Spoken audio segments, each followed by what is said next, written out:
All right, now we're going to talk a little bit about the ego. So what exactly is the ego? Well, it's part of us that seeks our identity in outside things like reputation, status, looks, accomplishments, experiences, how much money we have, how good we are with women as compared to others, etc.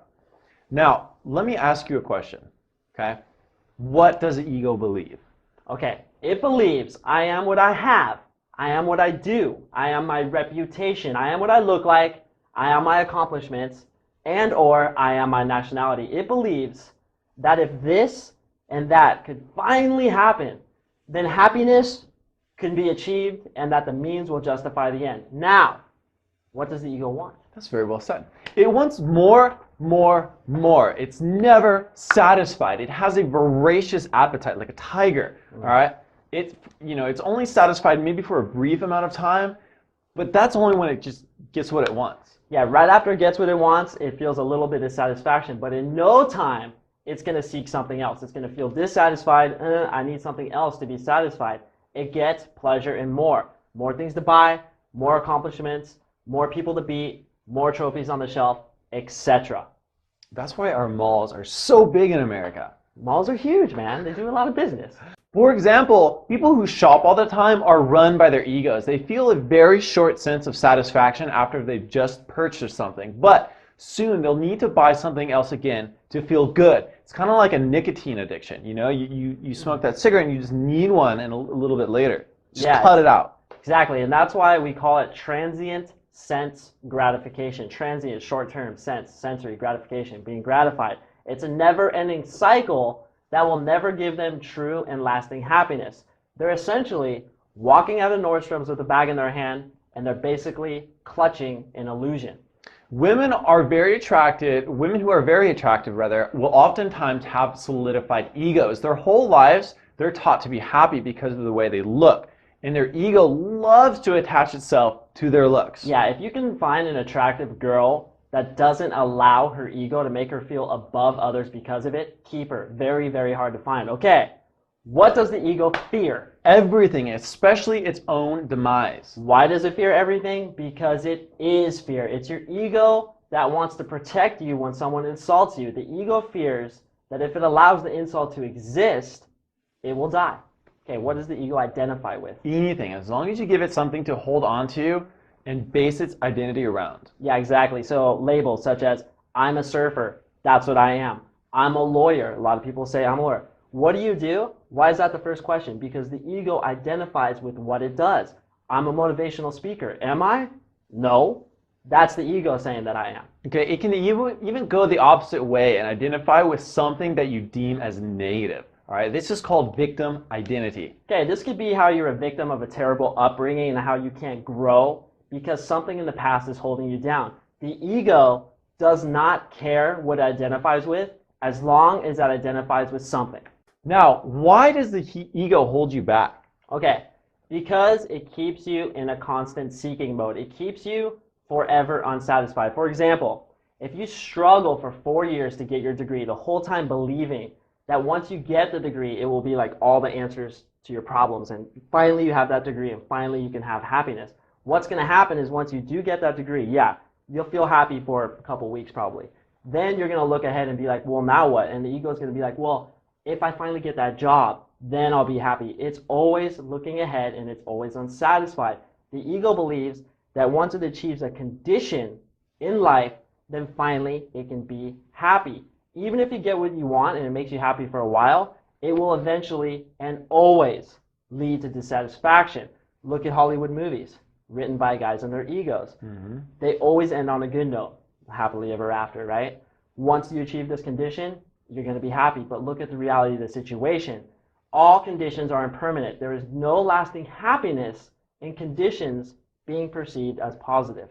Okay, now, why does it hold us back with women? Well, the ego holds us back with women because it depends upon things going well with women to feel good about itself. Okay, when we're like this, our state is contingent on outside circumstances. When we're off our balance point, we have a weak reality, and that's very, very unattractive to women. Cut it out. The ego essentially looks for strength in those things that weaken us. It's a fear-based mentality, and it attracts nothing but negativity into our lives. It creates all the negativity and all the suffering this world is experiencing. I know that's a bold statement, but I stand by it. All the world's problems, all of them, are caused by egos struggling against other egos. Am I right? You're right. All right. Now we can hear your questions already. At the beginning of the course, we went through a bunch of affirmations that seem to only strengthen our ego. I'm a champion, all women want me, I'm a ladies' man, etc. All right, so what's going on? Good question, man. Okay. In reality, ego and self-esteem are opposites, one pretending to be the other. Ego needs to constantly prove itself. It needs to be validated by outside feedback, like a trophy on our wall showing everybody agreed that day that I'm the best, so now I can feel like I am the best. True self-esteem, on the other hand, isn't dependent on anything outside yourself. It's solely from within. When the way you talk to yourself, the inner dialogue, has more weight upon how you feel than all the negative voices in the outside world, that's true self-esteem. Okay, again, ego is dependent on outcome because it bases your self-worth on what happens out there. Now, Clutch. Yes. If I told you your hair is pink, would you be bummed out? No. Why? Because I know that my hair is black, and it's just a fact. I look in the mirror, it's black, so if you say it's pink, it doesn't bum me out. Exactly. But ego is based on subjective opinion. So if I tell you your nose is big, that comment has the potential to affect you because it's subjective opinion that you can easily buy into. Exactly. So when someone says something mean or challenging to you, there's going to be space between what that person said and how you let the comment affect you. Let me say that again. How you let it affect you. You're letting it affect you. Everything that comes in, you have control of how you interpret it. So that space is the time when you either choose to define the comment as true or false. It's the time when you choose to either agree with the comment or disagree with it and throw it out. Exactly. Okay, you can either think, you know, maybe Fly is right, maybe my nose is ugly, and then you can adopt his opinion to be your own self-worth. Or you can think, you know what, Fly has his opinion and that's cool, but I don't agree with him that my nose is ugly. This type of thinking comes from having a strong self-esteem, a strong reality, and a strong frame. Yep, they're all the same. By the way, guys, this is a little bit of a side note, and you're not going to like to hear this. I know a lot of you are going to disagree with me, but I'm telling you, you teach people how to treat you. If you think you're being mistreated by someone, I hate to say it, 90% of it is your fault. You teach people how to treat you. Blaming the other person is an ego-based mentality.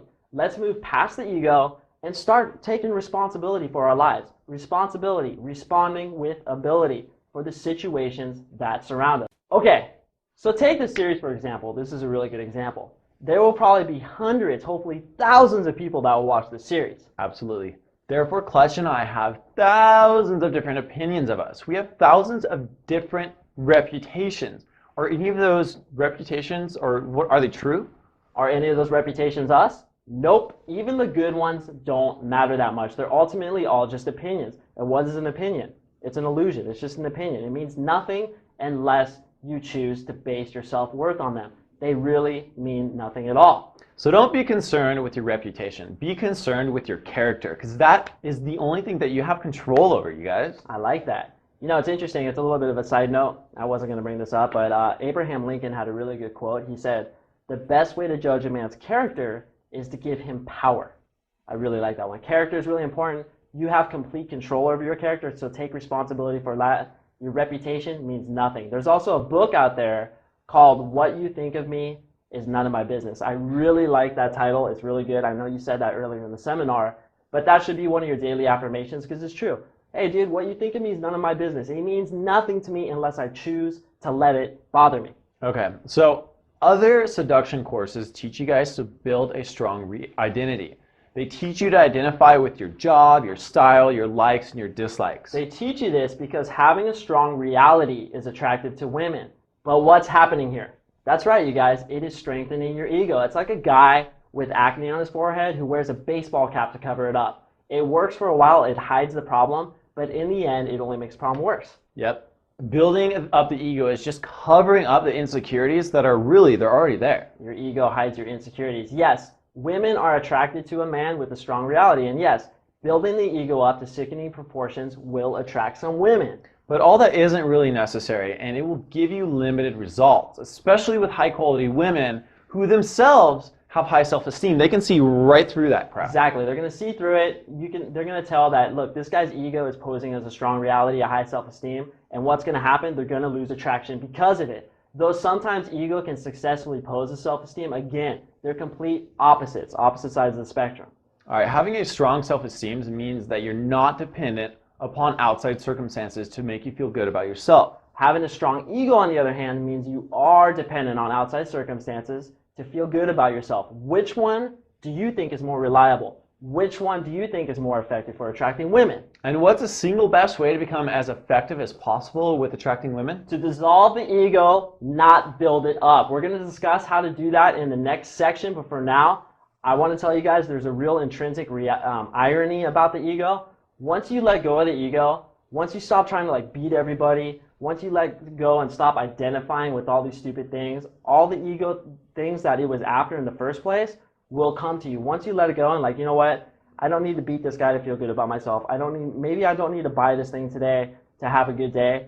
What's going to happen is once you let it go, it all comes back to you. And that's the irony about life and also the irony about attracting women. Let it go and it will come.